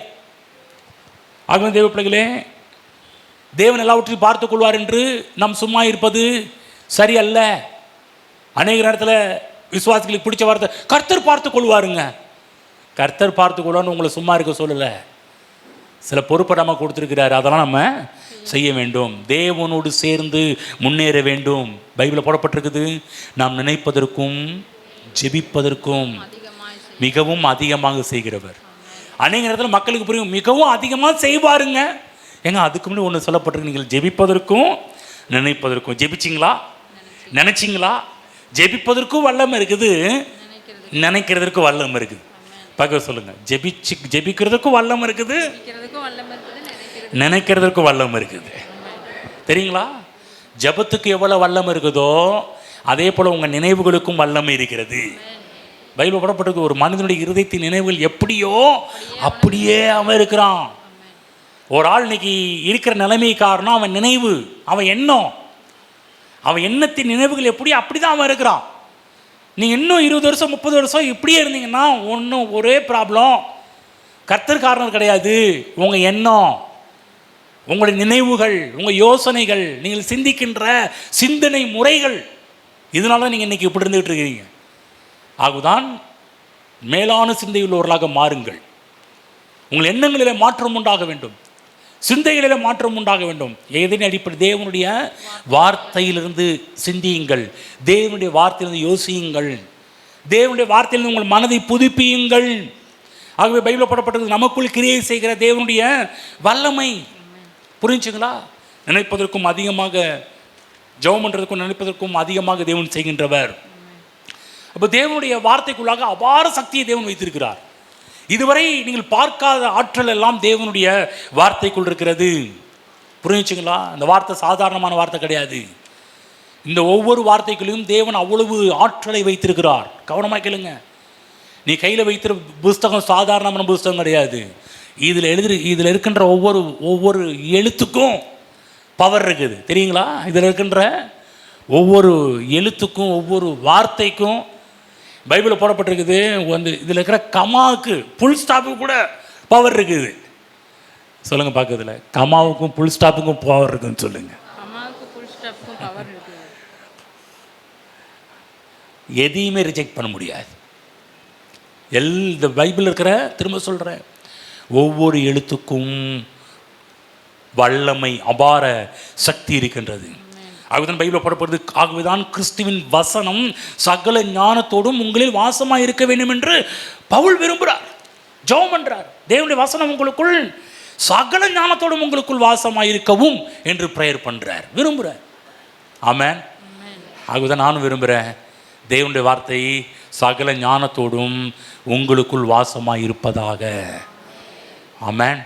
தேவனுடைய வார்த்தையை ஒவ்வொரு நாள் உள்வாங்குங்க, உள்ளே கொண்டு போங்க. நிறைய வேலைகள் இருக்குது. ஞாயிற்றுக்கிழமை சர்ச்சுக்கு வருவது மட்டும்தான் வேலை கிடையாது. கிறிஸ்தவங்க நினைக்கிறாங்க ஞாயிற்றுக்கிழமை சர்ச்சுக்கு போயிட்டு வந்தால் எல்லாம் சரியாக போயிடும். அங்கே தான் பிரச்சனையே. வந்துட்டு போகிறது ஒரு பிரயோஜனம் கிடையாது. வந்துட்டு போகிற நீங்கள் இந்த வசனத்தை உள் கொண்டு போயிருக்கிறீர்களா? இந்த வசனத்தை உங்கள் சிந்தை கொண்டு போயிருக்கிறீர்களா? இந்த வசனத்தை உங்கள் வாயில் சொல்லியிருக்கிறீர்களா? எப்போ ஏதாவது தேவைன்னு வரும்போது உங்கள் வாயில் என்ன வருகிறது? முதல்ல ஏதாவது தேவை, ஏதாவது பிரச்சனை, ஏதாவது கஷ்டம், ஏதாவது வியாதி, ஏதாவது பலவீனம் என்று சொன்னால் உடனே உங்கள் வாயிலிருந்து வரக்கூடிய காரியம் என்னவாக இருக்கிறது என்பதை யோசித்து பாருங்கள். அதை யோசித்தாலே நீங்கள் எவ்வளோ ஆண்டுக்குள்ளே இருக்கிறீங்கன்னு தெரியும். ஹலோ, தேவைகள் வரும்போது உடனே உங்கள் ஞாபகத்துக்கு வரக்கூடியது என்னவாக இருக்கணும்? தேவனுடைய வசனமாக இருக்கணும். புரியுதுங்களா? என் தேவன் குறைவுகளால் நிறைவாக்குவார், என் தேவைகளை சந்திப்பார். நான் இப்படி இருக்க மாட்டேன், ஆச்சரியப்படக்கூடிய அளவுக்கு என் தேவைகள் சந்திக்கப்படும். இது கர்த்தரால் ஆயிற்று, என் கண்களுக்கு ஆச்சரியமாக இருக்குதுன்னு சொல்லக்கூடிய அளவுக்கு நிலைமை மாறும். நான் யார்கிட்ட போய் கையேந்த மாட்டேன். உடனே நம்ம நினைவுக்கு டக்கு டக்கு இவங்கள்ட்ட போய் கேட்கலாமா, அவங்கள்ட்ட போய் கேட்கலாமா? முதல்ல உங்கள் எண்ணங்களுக்கு வரக்கூடிய தேவனுடைய வார்த்தையாக இருக்க வேண்டும். என்று சொன்னால் தேவனுடைய வார்த்தைக்குள்ளாக அபார சக்தி இருக்கின்றது. நீங்கள் நினைப்பதற்கும் ஜெபிப்பதற்கும் நாம் வேண்டிக் கொள்வதற்கும் அதிகமான கிரியை செய்யக்கூடிய வல்லமை தேவனுடைய வார்த்தைக்குள்ளாக இருக்கின்றது. இந்த வார்த்தைக்குள் இருக்கக்கூடிய சக்தி மனித சக்தி அல்ல, தேவனுடைய சக்தி, தேவனுடைய வல்லமை, தேவனுடைய உருவாக்கக்கூடிய வல்லமை, தேவனுடைய ஆக்கக்கூடிய வல்லமை. ஆகவே தேவ பிள்ளைகளே, இயேசு கிறிஸ்துவை ஏற்றுக்கொண்ட ஒவ்வொருவரும் நீங்கள் தாழ்ந்து போக வேண்டிய அவசியம் கிடையாது, நீங்கள் கீழே போக வேண்டிய அவசியம் கிடையாது. தேவன் உங்கள் வாழ்வில் உயர்வான நோக்கங்களையும் திட்டங்களையும் வைத்திருக்கிறார். பைபிள் போடப்பட்டிருக்க எரேமியா புத்தகம் 29:11 படிங்க பார்க்கலாம். எரேமியா 29:11. நீங்கள் எதிர்பார்த்திருக்கும் முடிவை உங்களுக்கு கொடுக்கும்படிக்கு நான் உங்கள் பேரில் நினைவுகளை அறிவேன். அவைகள் தீமைக்கு அல்ல, அவைகள் சமாதானத்துக்கு ஏதுவான நினைவுகளே. புரிஞ்சிச்சிங்களா? சில பேர் கவனிக்கல, பார்க்கல, இந்த வசனத்தை பார்க்கல தானே நிறைய பேர்.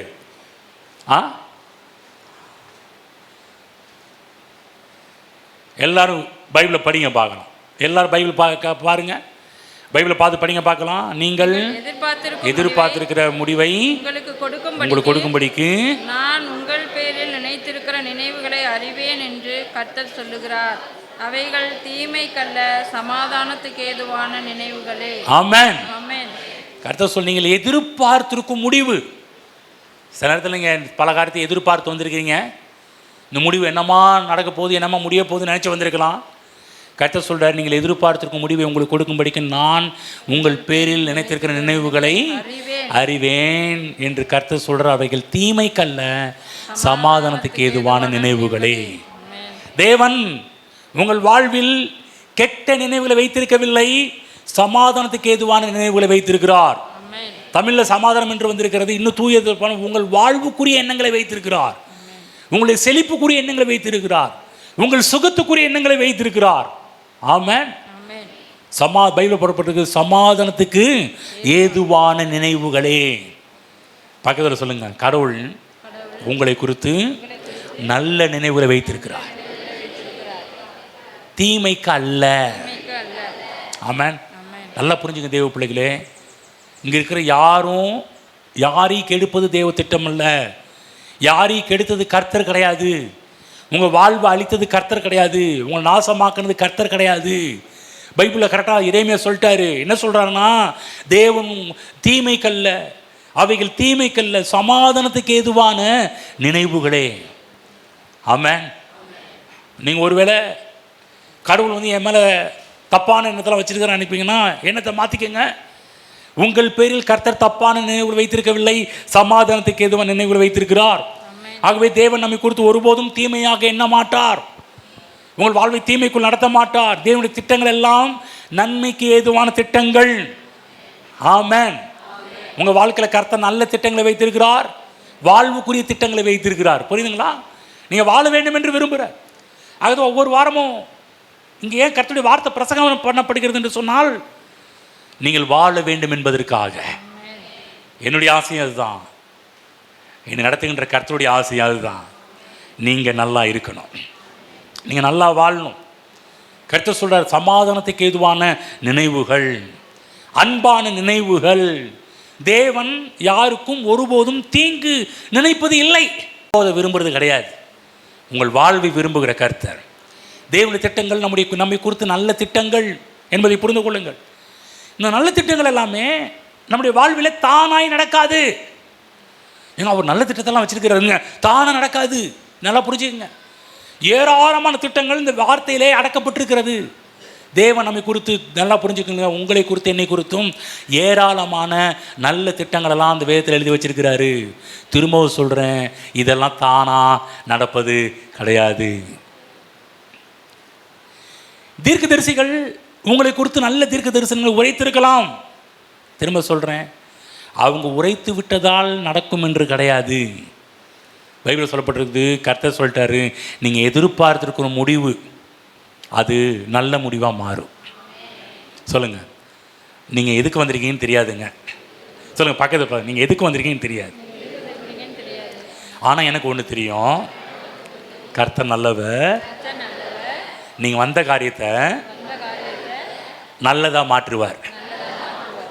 கரங்களை திரி கர்த்தரை வாழ்த்துவார்.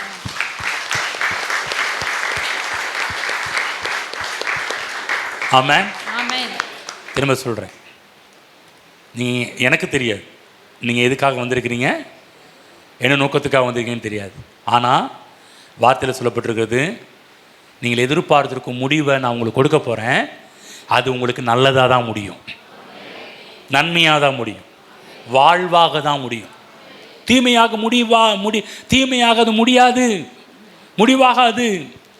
ஆகவே நீங்கள் நீங்கள் எதிர்பார்த்திருக்கிற முடிவு. அப்போ எதிர்பார்ப்பு ரொம்ப அவசியம். தேவன்கிட்ட தப்பானது எதிர்பார்க்காதீங்க. தேவன் நம்முடைய வாழ்வில் எல்லா காரியத்தையும் செய்ய ஆவலாக இருக்கிறாரு. நீங்கள் என்னத்தை எதிர்பார்க்குறீங்க என்பது ரொம்ப ரொம்ப முக்கியம். சொல்லுங்கள், எதிர்பார்ப்பு முக்கியம்.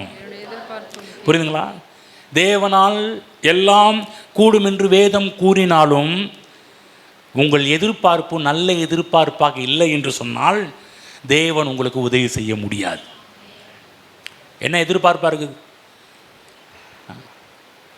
இல்லைங்க அப்படியே என்ன பிறந்தாச்சு, என்ன பண்ணுறது, அப்படியே வாழ்க்கை வாழ்ந்துட்டு தாங்க போகணும் அப்படின்னீங்கன்னா அப்படி தான் போவோம். என்னங்க பிறந்தாச்சு. சில பேர் என்ன பண்ணுவாங்க, என்னங்க கழுத்து நீட்டியாச்சு. சில பேர் மனைவி மாருங்க சொல்லுவாங்கல்ல, என்ன பண்ணுறது, அவ்வளோதான், கழுத்து நீட்டியாச்சு, தாலி கட்டியாச்சு, இனிமேல் வாழ்ந்தாலும் அது வேற சொல்லிட்டாங்க. கல்யாணம் பண்ணும்போதே இன்பத்திலும் வாழ்விலும் துன்பத்திலும் பிறர் முகம் பார்க்காமல் இவள் ஒருவருக்கே மனைவியாக இருப்பாய் என்று வாக்கு கொடுக்கிறாயான்னு வேற கேட்டுட்டாங்க. நம்ம ஆட்களை சொல்லுவாங்க, இவள் ஒருவருக்கே மனைவியா, வேற என்ன பண்றது, வாழ்வோ சாவோ, இங்கே தான் குப்பை கொட்டி ஆகணும்.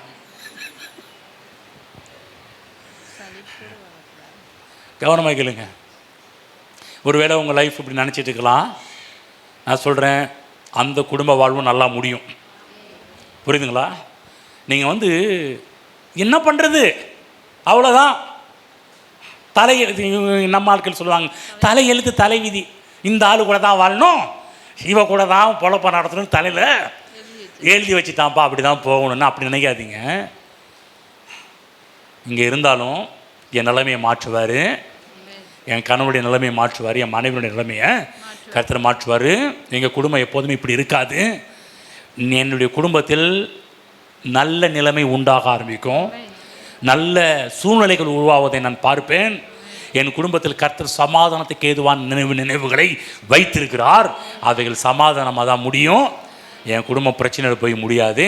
என் குடும்பம் சமாதானமாக இருக்கும் என்பதை பேச ஆரம்பிக்க வேண்டும். நீ தப்பாக எதிர்பார்க்க கூடாது. வந்தா வரட்டுங்க, வராட்டா போகட்டுங்க, அப்படி இல்லை. வந்தா வரட்டும், வராட்டி போகட்டும், நான் ஆணுடைய பிள்ளை, அவன் செய்வதெல்லாம் வாய்க்குன்னு போட்டிருக்குது. ஆகவே எனக்கு வாய்க்கும். எவனுக்கு வாய்க்குதோ இல்லையோ, நான் கர்த்தருடைய பிள்ளை, எனக்கு வாய்க்கும். அவன் செய்வதெல்லாம் வாய்க்குன்னு சொல்லப்பட்டிருக்குது, எனக்கு வாய்க்கும். புரியுதுங்களா? என்னமோ கிடைக்கிறத கொடுங்க, அப்படி இல்லை. எனக்கு பெஸ்ட்டு பைபிளில் போடப்பட்டிருக்குது. நீ மனம் பொருந்தி செவி கொடுத்தால் தேசத்தின் நன்மையை புசிப்பாய், என் தேவன் சொல்லியிருக்கிறாரு. இதோ வந்தா கிடைக்கும், வந்தா வரட்டும், வரட்டும், அப்படி இல்லை. ஏதோ அப்படி இல்லை. என் தேவன் இப்படி விரும்புகிறார். அவங்க ஸ்டார்ட் பண்ணும்போது சொன்னேன், தேவனுடைய வார்த்தையிலிருந்து பார்க்க ஆரம்பியுங்கள். எப்படியோ வாழ்க்கை வாழணும் கர்த்தர் நம்மை அழைக்கல. எதுக்காக? இந்த இளம்பலில் ஏகப்பட்ட மக்கள் இருந்தாலும் ஒரு குறிப்பிட்ட ஒரு மக்கள் மட்டும் இங்கே உட்காந்துருக்கு. ஏன் தெரியுங்களா? எதுக்காக கர்த்தவங்களை வச்சிருக்கிறார், எங்களை இங்கே கொண்டு வந்திருக்கிறார் தெரியுங்களா? எல்லாரும் வாழ்கிறது போல வாழ உங்களை அழைக்கவில்லை. இங்கே இருக்கிற நீங்கள் வித்தியாசமானவர்களாக வாழ வேண்டும். புரியுதுங்களா? தேவனுடைய வார்த்தையிலிருந்து உங்களை பார்க்க ஆரம்பியுங்கள். உங்கள் கூட இருக்கிறவங்களாம் சொல்லுவாங்க, எப்படி வாழ்ந்தா என்னங்க, எப்படி இருந்தால் என்னங்க, என்ன பண்ணுறதுங்க, வேறு வழி இல்லை, இப்படியே வாழ்க்கை வாழ்ந்துட்டு போ. அப்படி கிடையாது. நீங்கள் நல்லா இருப்பீங்க. பக்கத்தில் பிளஸ் பண்ணுங்கள், நீங்கள் நல்லா இருப்பீங்க, நீ நல்லா வாழ்வீங்க, உங்கள் குடும்பம் நல்லா இருக்கும். ஆமென். பக்கத்தில் அவங்க தலைமையில் கேள்வி சொல்லுங்கள், நீங்கள் வாழ்ந்திருப்பீர்கள். உங்கள் வாழ்விலே எல்லாம் சுபமாக தான் முடியும். ஆமென். இப்போ கை தட்டி கர்த்தரை வாழ்த்துங்க.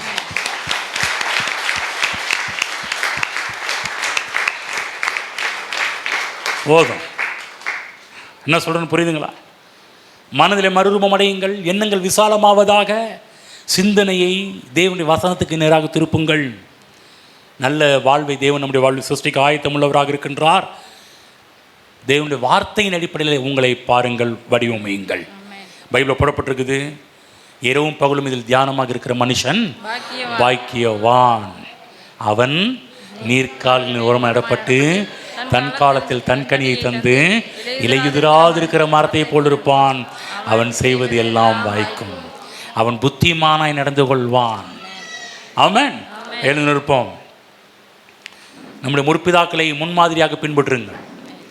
வேதத்தில் வாழ்ந்த முற்பிதாக்கள் எல்லாருமே தேவன் என்ன சொன்னாரோ அதையே ஃபோக்கஸாக இருந்தாங்க, கண்ணோக்கமாக இருந்தார்கள். வலதுபுறம் இடதுபுறம் சாயல. தேவன் ஒன்றை சொல்லிட்டா அதில் தான் பிடிவாதமாக இருந்தாங்க. அதை நல்லா பிடிச்சிக்கிட்டாங்க. வேதத்தில் ஒருத்தர் இருக்கிறார் ஆபிரகாம்னு, வேதம் சொல்லுது. பிற்காலத்தில் பவுல் சொல்கிறாரு, ஆபிரகாம் பற்றி சொல்லும்போது சொல்கிறாரு, வாக்கு தத்துவம் பண்ணினவர் உண்மையுள்ளவர் என்று நம்பி விசுவாசத்தில் வல்லவனாக்கி தேவனை மகிமைப்படுத்தி விசுவாசத்தில் வல்லவனானான் என்று பைபிள் போட்டிருக்கு. அவ்வளோ பிடிவாதமாக தேவனுடைய வார்த்தை, வாக்கு தத்துவம் பண்ணினவர் உண்மையுள்ளவர் என்று எண்ணி தன் கற்பம் செத்து போனதையும் தன் சாரலுடைய கற்பம் தான் பலவீனமானதையும் தன் மனைவியுடைய சாரலின் கற்பம் செத்து போனதையும் அவன் எண்ணாதிருந்தான். என்ன சொல்ல போனால் அவன் தாத்தா பாட்டி அவன் தாத்தா மாதிரியே ஃபீல் பண்ணலையாம். ஹலோ, 90 வயசுக்கு மேலே என்ன பண்ண ஆரம்பித்தாங்கன்னா அவங்க தேவன் என்ன சொன்னாரோ அதையே ஃபோக்கஸ் பண்ணாங்க, கண்ணோக்கமாக இருந்தாங்க. வாக்கு தத்துவம் மனிதர் உண்மை உள்ளவர். எல்லாரும் சொல்லுங்கள், தேவன் என்னை குறித்து நிறைய சொல்லியிருக்கிறார். நான் இனிமேல் தேவன் சொன்னவைகளையே பார்த்து கொண்டிருக்க போகிறேன். ஆமென். புரியுதுங்களா என்ன சொல்கிறேன்னு? சில நேரத்தில் நானும் அப்படி தான் பாருங்கள். சில நேரம் மூடு அப்செட் ஆகி இப்படி எங்கள் வீட்டில் சில வசனம் அப்படியே அந்த வசனத்தையே பார்த்து உட்காந்துருப்பேன். வீட்டில் மாட்டிருக்க வசனத்தையே பார்த்து உட்காந்துருப்பேன். அதையே பார்த்துக்கிட்டு இருப்பேன். உள்ளே ஓடிட்டே இருக்கும். இல்லை இந்த வசனத்தின்படி என் வாழ்க்கை நடக்கும், வாழ்க்கை இருக்கும்.